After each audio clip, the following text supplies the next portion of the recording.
तो जो बच्चे बोर्ड के स्टूडेंट हैं यानी कि क्लास 12 के स्टूडेंट्स हैं उनके भी के लिए आज बात करेंगे। बात ये करने वाले हैं, ये सब पे एप्लीकेबल होगा, चाहे वो कंपार्टमेंट वाला बच्चा, चाहे वो इम्प्रूव वाला बच्चा, चाहे वो इस बार रीअपियर हो रहा है या फिर जो पहली बार बोर्ड के एग्जाम दे रहे हैं, सभी के लिए एप्लीकेबल है।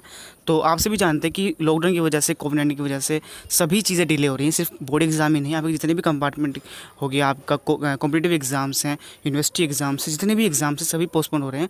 जाहिर सी बात है एग्जाम कंडक्ट नहीं करा जा सकते हैं। अब यहाँ बात ये आ रही है कुछ बच्चों का कि जब कंपार्टमेंट जिन बच्चों की आएगी उनका एग्ज़ाम कब होगा। सबसे पहले तो बात करते हैं बोर्ड एग्ज़ाम कब हो सकता है। देखिए बोर्ड एग्ज़ाम सभी जानते हैं, अगर मैं ये मान लूँ कि 3 मई को लॉकडाउन हट जाएगा, यानी कि 3 मई तक सारी कंडीशन अच्छी हो जाए और 3 मई को संपूर्ण देश में लॉकडाउन हट जाए, तभी एग्ज़ाम कंडक्ट हो सकते हैं। अब यहाँ मान लीजिए कि सीबीएसई ने लॉकडाउन हटते ही एग्ज़ाम कंडक्ट करा दिए। 29 सब्जेक्ट्स होंगे जो मेन सब्जेक्ट है, उनके एग्ज़ाम कंडक्ट होंगे। अब अगर उनको कंडक्ट कराया जाएगा तो आप मान लीजिए अगर हम 1 महीना मान लें कि 1 महीना लग रहा है, तो यानी कि पूरा मई जो होगा वो एग्ज़ाम में जाएगा। अब जब एग्ज़ाम हो जाएंगे तो उसके बाद कॉपी चेक करने के लिए भी टाइम चाहिए, जो टीचर्स होंगे वो कॉपी चेक करेंगे। अब अगर हम मान लें कि कॉपी चेक हो रही है तो उसमें भी लगभग 1 महीना हम मान सकते हैं। तो यानी कि जून का भी आपका महीना जो है वो कॉपी चेकिंग में चला गया। रिज़ल्ट अगर हम मान लें कि 10 जुलाई तक रिज़ल्ट आ जाता है, अगर हम ये मान लें है ना कि जो रिज़ल्ट है आपका जुलाई के फर्स्ट वीक में आ गया। अब जैसे रिज़ल्ट आ गया तो रिज़ल्ट में कई बच्चे पास भी हो जाएंगे, कुछ बच्चों को अगर कंपार्टमेंट आती है तो कंपार्टमेंट का एग्ज़ाम कब होगा, ये बहुत बड़ी बात है। अच्छा, कंपार्टमेंट का जो बच्चे कंपार्टमेंट आएगी उनको फिर एप्लीकेशन फॉर्म भरना होगा, उसके लिए भी टाइम दिया जाएगा। यानी कि आप मान लीजिए अगर जुलाई में रिज़ल्ट आ रहा है तो रिज़ल्ट के बाद अगर हम टाइम देखें तो आपको एग्ज़ाम जो कंपार्टमेंट का वो अगस्त में ही हो पाएगा। यानी कि अगस्त से पहले एग्ज़ाम हम नहीं मान सकते हैं।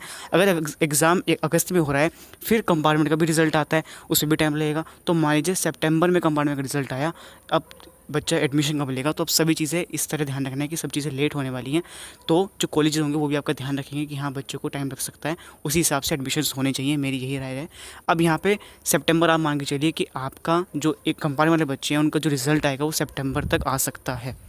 अगर इससे ज़्यादा लेट ना हुआ, यानी कि लॉकडाउन 3 मई को हट जाता है, तो आप सितंबर मान के चलिए, क्योंकि इन सब में टाइम लगेगा। कंपार्टमेंट का अगर एग्ज़ाम होता भी है उसकी भी चेकिंग करनी पड़ेगी, उसके भी रिजल्ट आने में टाइम लगता है। कि जनरली बात करें तो कंपार्टमेंट का जो एग्ज़ाम होता है वो जुलाई में होता है और रिज़ल्ट अगस्त में आ जाता है, यानी कि 1 महीने बाद। उसी तरह अगर जो एग्ज़ाम है कंपार्टमेंट का वो आपका, अगर मैं महीने मान लूँ कि अगर मान लीजिए अगस्त में एग्ज़ाम हो गया तो रिज़ल्ट है वो सितंबर में ही आ पाएगा।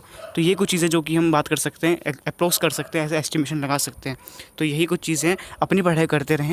जो भी आप एग्ज़ाम देने वाले, कॉम्पिटिटिव एग्ज़ाम देने वाले हैं, या फिर आपको कोई बोर्ड एग्ज़ाम रह गया है, या फिर आप आगे जो फर्दर स्टडी करने वाले हैं, कॉलेज में जाने वाले हैं, उसके बारे में सोचिए, उसके बारे में सर्च करिए और अपने को फ्री टाइम में जो है आपको पसंद है वो आप कर सकते हैं। कुछ समझ आए, कोई आपको नया अपडेट हो तो इनसे बात करेंगे। Thank you.